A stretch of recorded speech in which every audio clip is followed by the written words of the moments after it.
on these three pillars. They are known as Sila, Samadhi and Panya. Meaning, Sila, morals, discipline, precept and moral conduct. Samadhi, mental training, mental development, the peace, the calm, tranquility, the mind experience. Panya, supreme wisdom. It is not knowledge. By using the knowledge that we have gathered during our lifetime, we use that knowledge unbiasedly. Always we use the knowledge biasedly. Then there is no wisdom. When we use the knowledge biasedly, by reducing evil forces from the mind, when we use our knowledge, if our anger or jealousy or enmity or ignorance are active, that knowledge never becomes wisdom.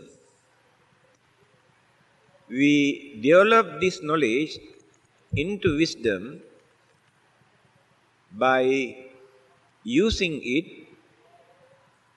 unbiasedly without any discrimination or hostility.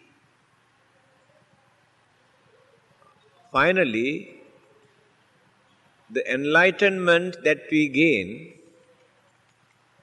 is the final stage or the final goal. So the whole teachings of the Buddha based on these three principles: Sila, Samadhi, Panya.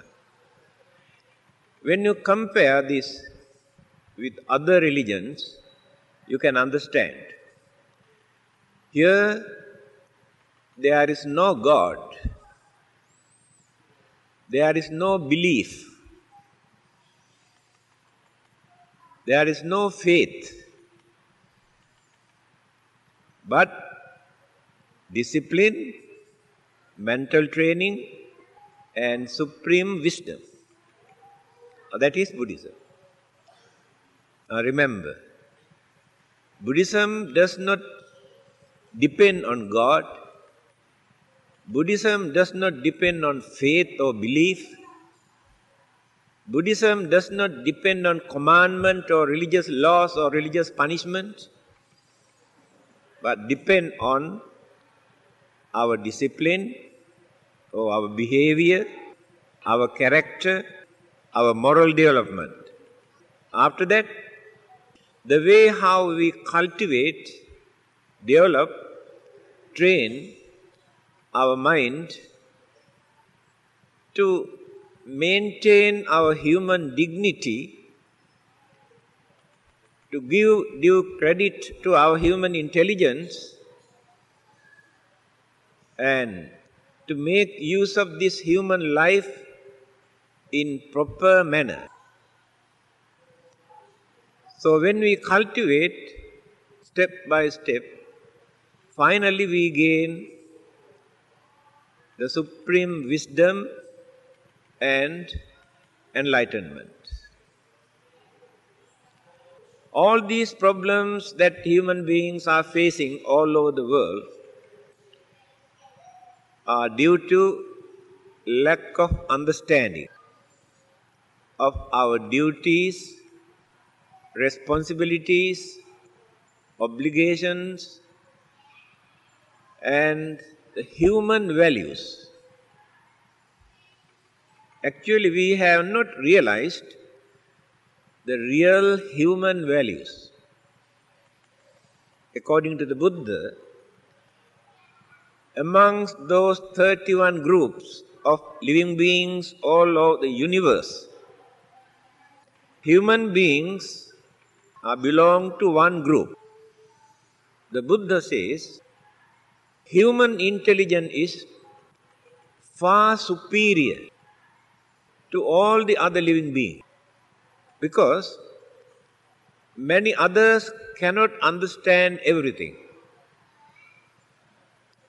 Some living beings use only their instinctive power for their survival and little bit of pleasure. Many others use the worldly power that they gained through the influence of the merit that they have accumulated during their previous birth. They are devas, brahmas, or some other supernatural living being. But that intelligence is not there. Take, for instance, other living beings cannot understand what will happen to them after their death. Only human beings can do that. So our intelligence is there. Other living beings cannot prepare for their next life, but human beings can do that. This is the development of the human mind. When other living beings suffer, they cannot understand why they suffer.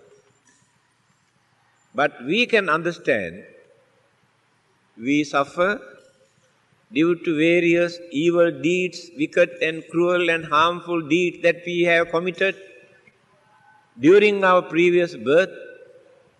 So we are facing the consequences. By realizing this, we try to cultivate, we try to develop our life not to suffer again. Others have no such idea. Again, when we experience very pleasant, very fortunate, very contented life, while others are suffering, facing enormous problems and troubles and miseries and sufferings, then we have a mind to understand we are leading a fortunate life while others are suffering because we have done some meritorious deeds during our previous birth before we come to this life. So we are experiencing the good effect or the good result for the good deeds that we have done. Without wasting and spending the merit that we have accumulated, it is our duty to prepare for the next life also. Only human beings can do that. Now you can understand the human values depend on our understanding or realization, the nature of our life. Again, we have sense of reasoning. Others have no sense of reasoning. We can understand these things are wrong, these things are bad, these things are immoral, these things are moral, these things are useful, these things are useless. That is called sense of reasoning. But others cannot reason out in that way because many of them have only instinct for their survival or little bit of pleasure. So human beings are only living beings in this world who can gain the highest or the supreme wisdom, that is enlightenment. A Deva or Brahma or any other supernatural living beings also cannot gain that enlightenment. That means becoming a Buddha. Only human can do that. That is called the development of the human mind. But this development never takes place simply developing our faith and belief and worshipping and praying and offerings. But we had to go beyond that. Because these practices are very common amongst the followers of so many religions. The Buddha did not acknowledge many of those practices as very important religious practices for our development, for gaining wisdom, or the purifications of the mind. Therefore, he has introduced this method by using these three words: Sila, Samadhi, Panya. Just now I mentioned Sila means discipline. The method that we practice in order to train our mind. Because our minds are very stubborn. Therefore, we have to train. If we do not train the mind, we misuse, abuse our intelligence and use for destructive purpose. Therefore, human beings can become the most dangerous living beings in this universe.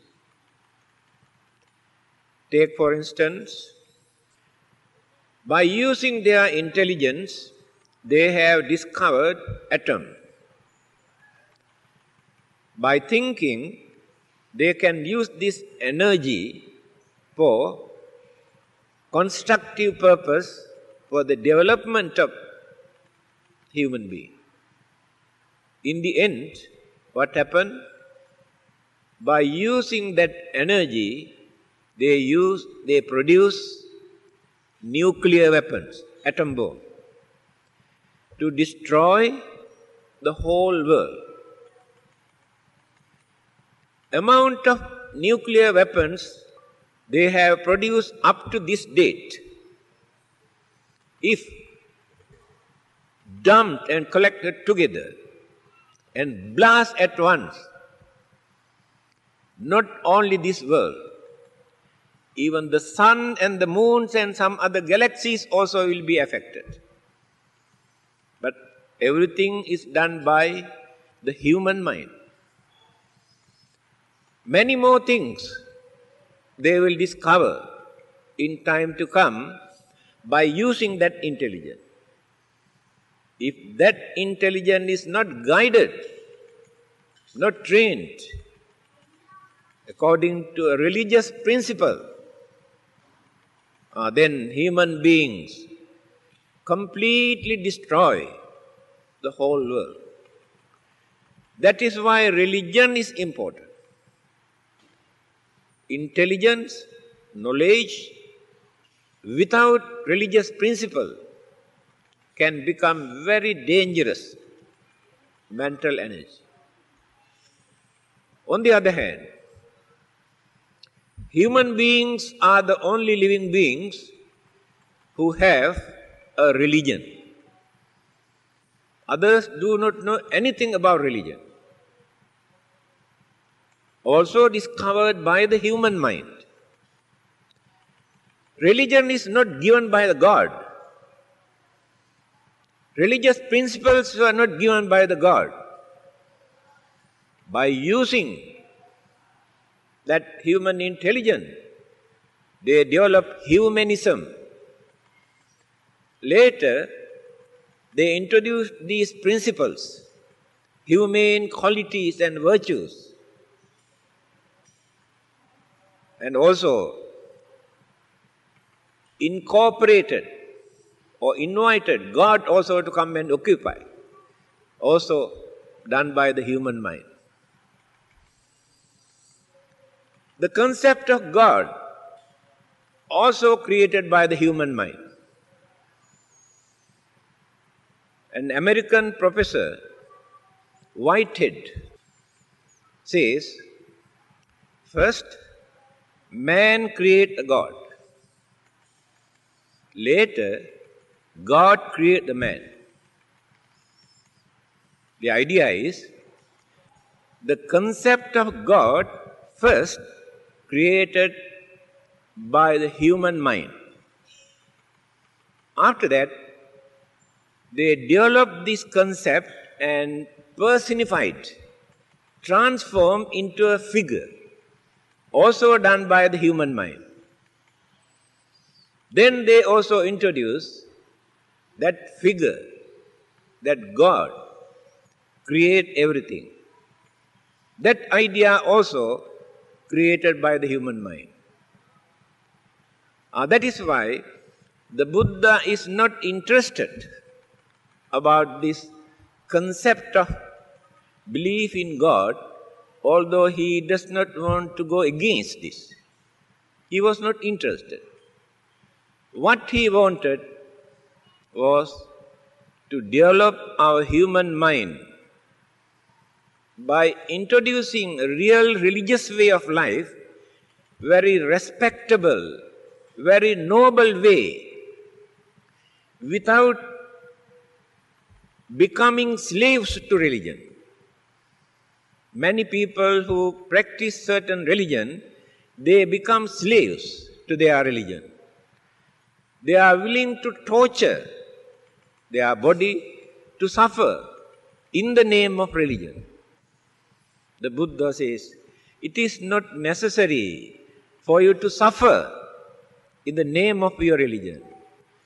Not necessary to torture your physical body in the name of your religion. You can use a normal human life.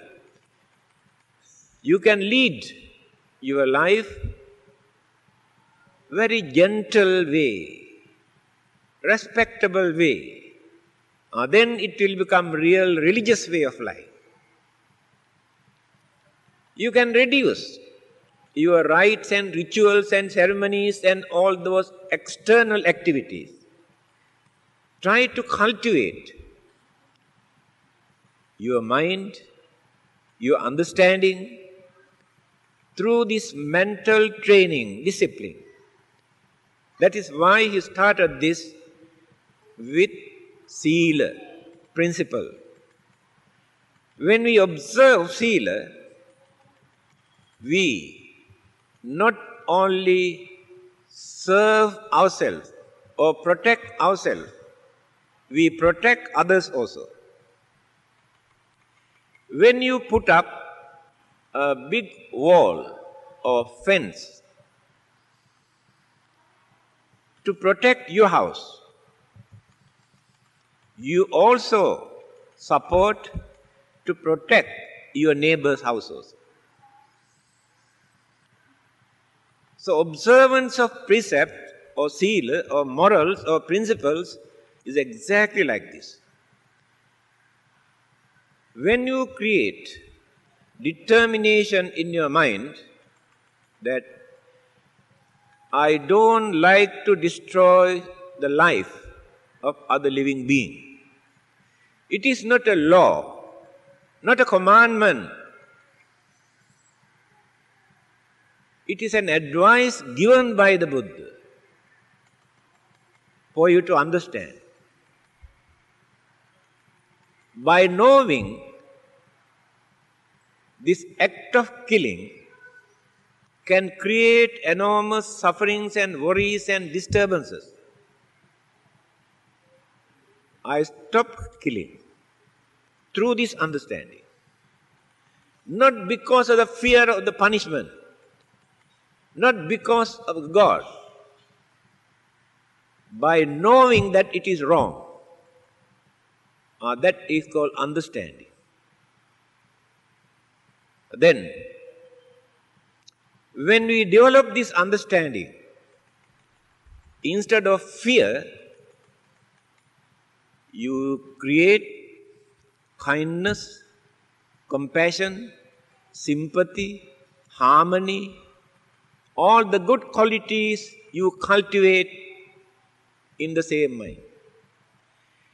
When you stop all these bad things because of fear of punishment, you never develop any of these good qualities in your mind.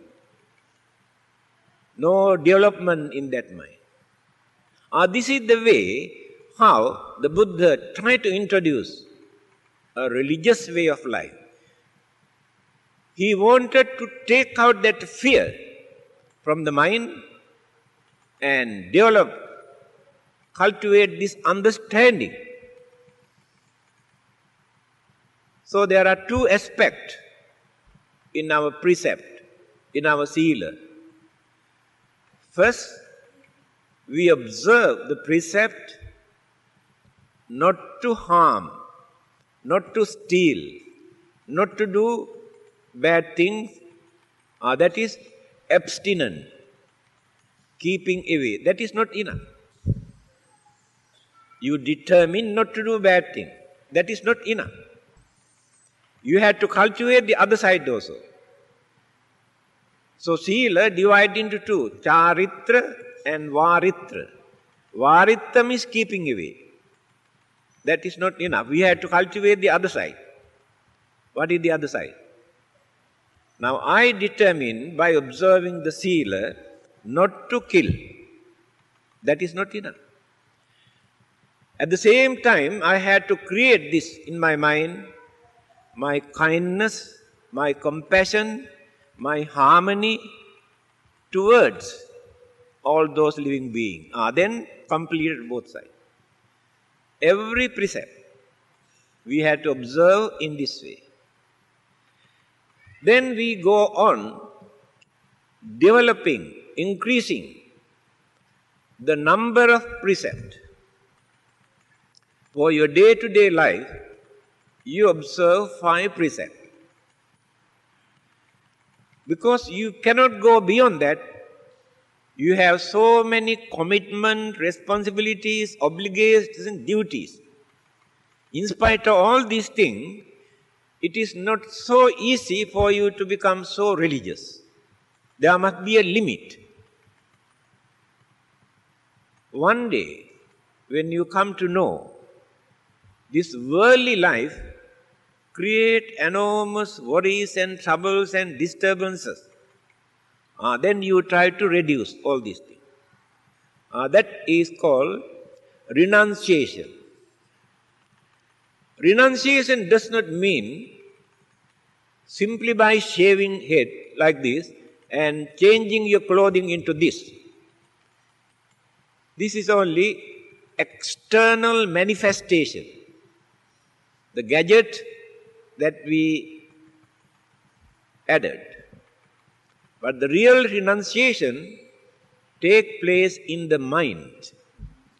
Whether you change your clothing or not, whether you shave your head or not, you also can practice this renunciation by reducing too much of your attachment and craving and selfishness.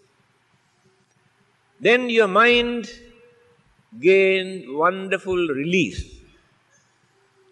The mind gets the chance to relax. You reduce commitment and responsibilities. Now you can have peace of mind. Then you develop contentment through this renunciation. What is contentment? This is enough for me. If not, this is enough for my family. You don't want to go beyond that. If others also practice the same attitude, then there won't be any problem in this world. Everybody is contented. Then there is no jealousy.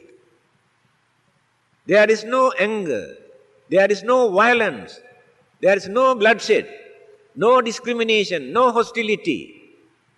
We can get rid of all the evil forces simply by maintaining this simple mental attitude. What is that? This is enough for me. You are contented. Allow others also to share everything that exists in this world. Why should I crave for so many things? Discipline is there. Then we come to the second one, samadhi. Mental training, mental development, calmness of the mind, we call tranquility. At the moment, we are not experiencing this. Because every second, our mind is jumping, working, either to reject or to accept. Because all the five senses bring object, external object. Eyes, ears, nose, mouth, body. And the mental image. 6 senses, 6 channels bring objects into the mind. Poor mind had to struggle either to accept or to reject. Must decide. And this is a real mental torture. That is why it is difficult for us to maintain calmness, peace, satisfaction in our mind because of this battle. To avoid this problem, what we do, we fix our mind only on one particular point, without allowing all the 5 senses to bring object into the mind. We stop all these things. Then fix the mind. Senses take the energy, mental energy, and use. Eyes, ear, nose, mouth, body, use the mental energy. So when you stop all these things, the mind can reserve the mental energy without wasting for unnecessary things. Why we have fear? So much of fear, insecurity feeling, uncertainty, suspicion, because of the weakness of that mind. Mind is weakened because we have wasted energy for nothing. So if we were to rejuvenate or strengthen the mental energy, you cannot gain this by learning so many things, external things. By reading, learning, you never gain that mental energy. You create more confusion in your mind. So what you have to do, at least few minutes a day, allow the mind to relax. If your face is sour, if you maintain long face, then something is wrong in the mind. But you do not know how to handle this. Then you worry. The worry aggravates the situation. Worries never settle our problem. The more we worry, the more we disturb. Not only mind. Worries disturb the whole system. Our organs, our glands, our blood circulation, our heart, our brain cells, neurons, blood cells, later turn into sickness. Those who worry for a long period suffer from so many sicknesses because of those worries. We do not know this. Therefore, worry is not the solution to overcome our problem. If we have cultivated this mind, we do not face this problem, such as worry, because that a strengthened mind gives the solution. So when we are in trouble, we don't know what to do. We go and pray and worship and here and there. Again we go and discuss with astrologers and mediums. Try to get some sort of solution.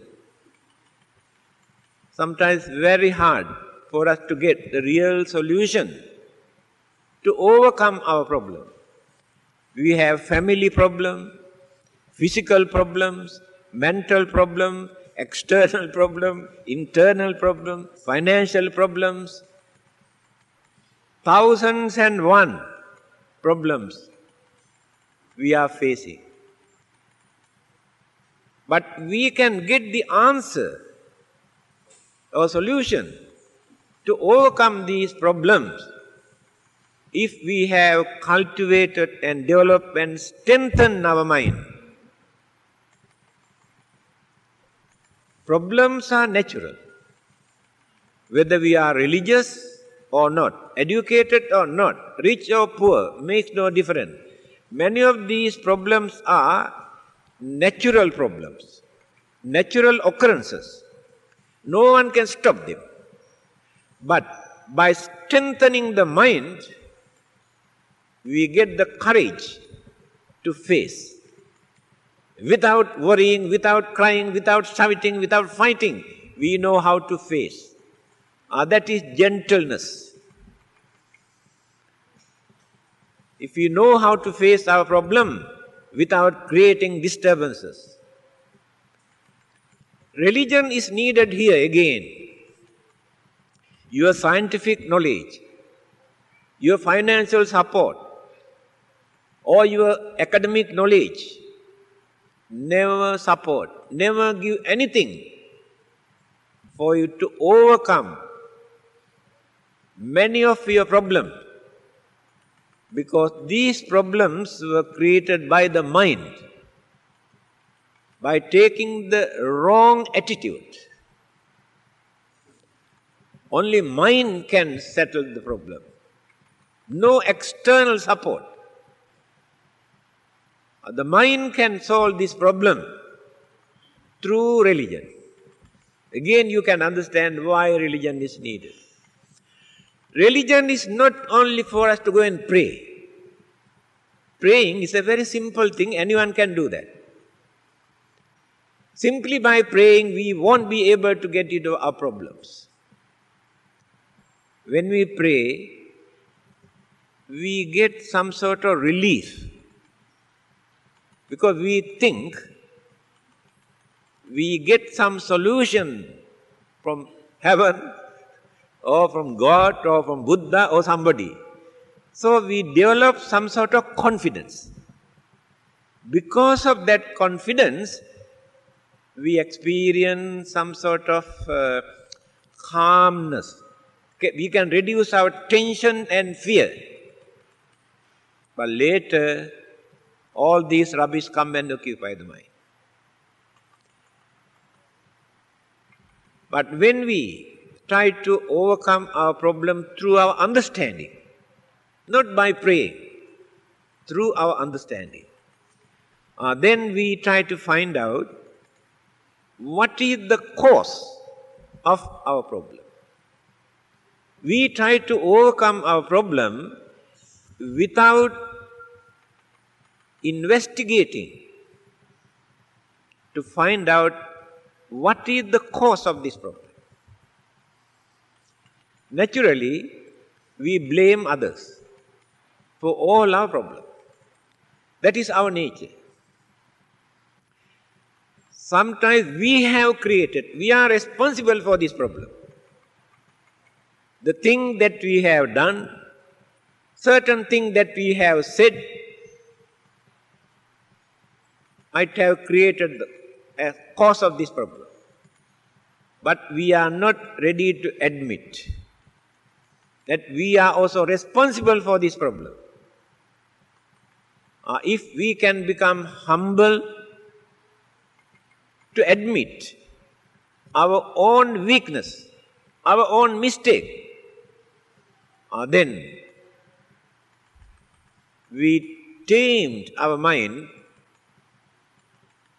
to accept.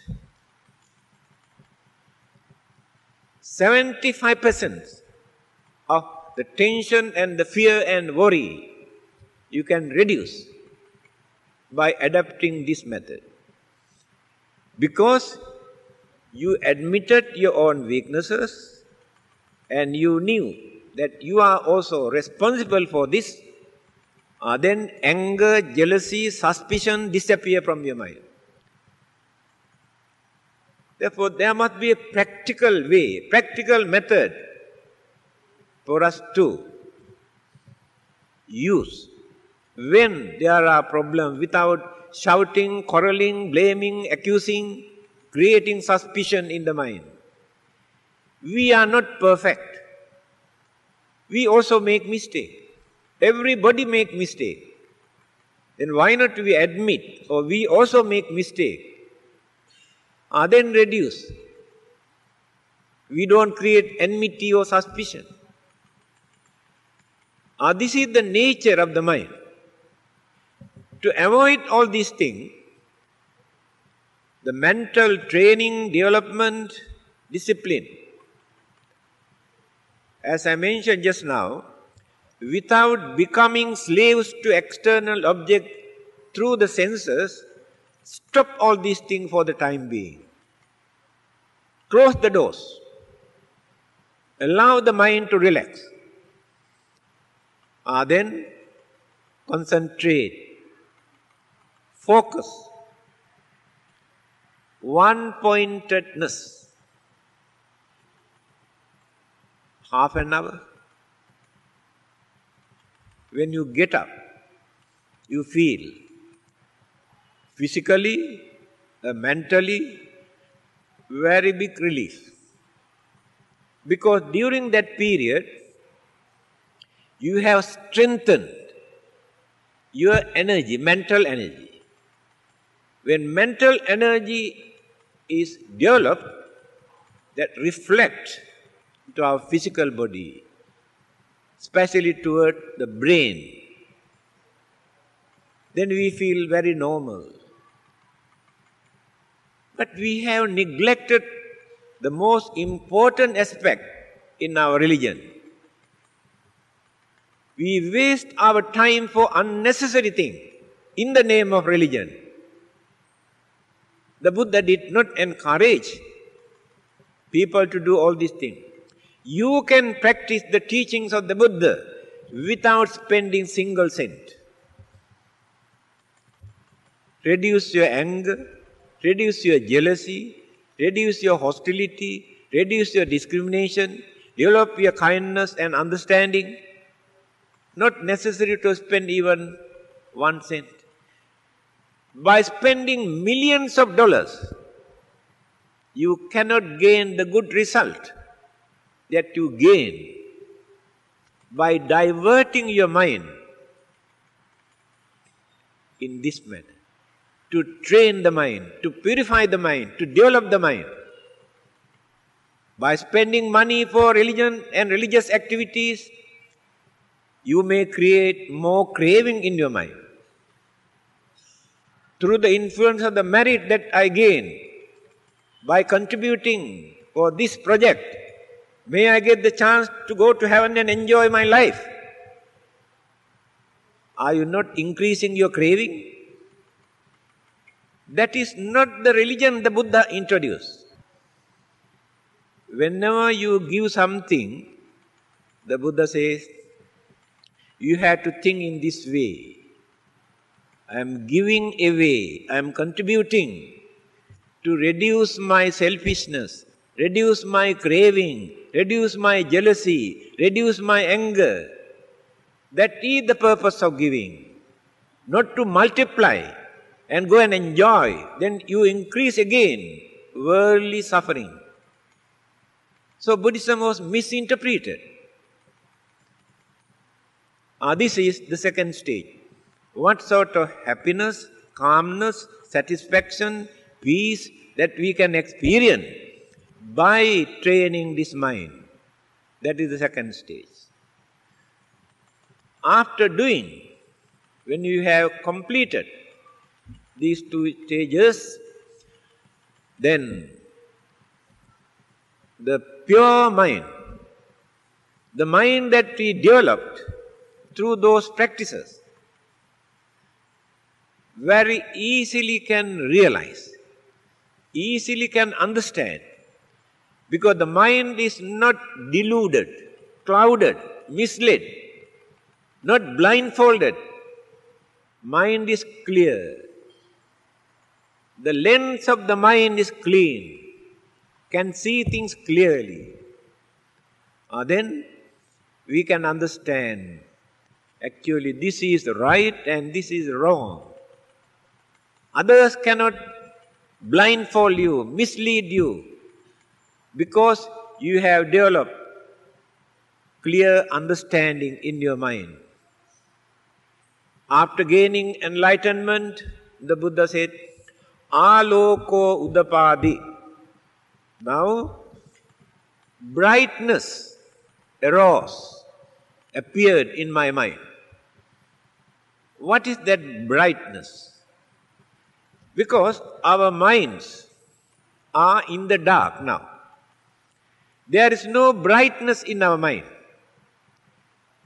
There are so many dark clouds in our mind. So the mind is covered. So mind is in the dark. But after gaining enlightenment, he said, Aloko udapadi. Brightness arose in my mind. That me can see everything in proper perspective by using that analytical knowledge. So, we always take wrong identity because the mind is in the dark. So, supreme wisdom, understanding, we cannot gain without practicing, developing religious principles, without training the mind. At once we cannot jump to gain wisdom, enlightenment, salvation or Nibbana. Step by step we had to develop. By neglecting precept, principles, we cannot train the mind. Without training the mind, we cannot gain wisdom, enlightenment. All are interrelated. That is why the Buddha introduced these three methods, Sila, Samadhi, Panya. 3 steps to climb. Then, after attaining the highest wisdom, enlightenment, Nibbanic bliss. What is Nibbanic bliss? Now we have physical and mental, internal and external. So many kinds of sufferings. When the body is healthy, mind becomes very sick. When the mind is healthy, body becomes very sick. These two again, there will be a lot of friction, clashes, disagreement, the mind and the body. Then the life suffer in between. There are 3 things here. Body, the mind and the life. 3 things. When the body and the mind fight, the life in between suffers.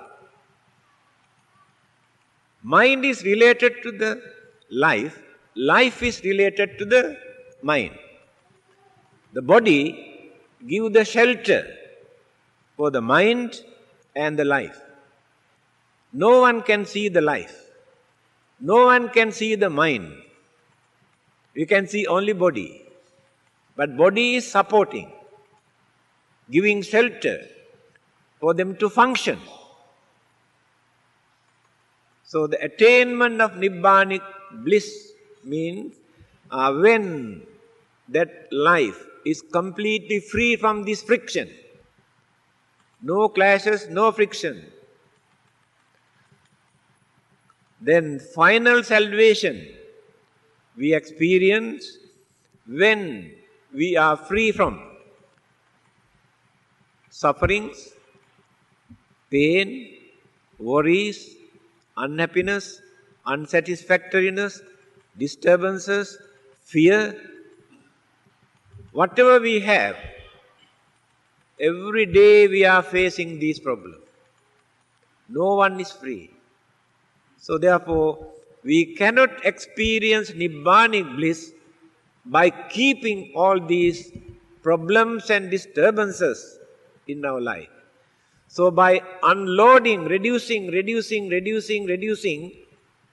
then we climb to the peak of our life.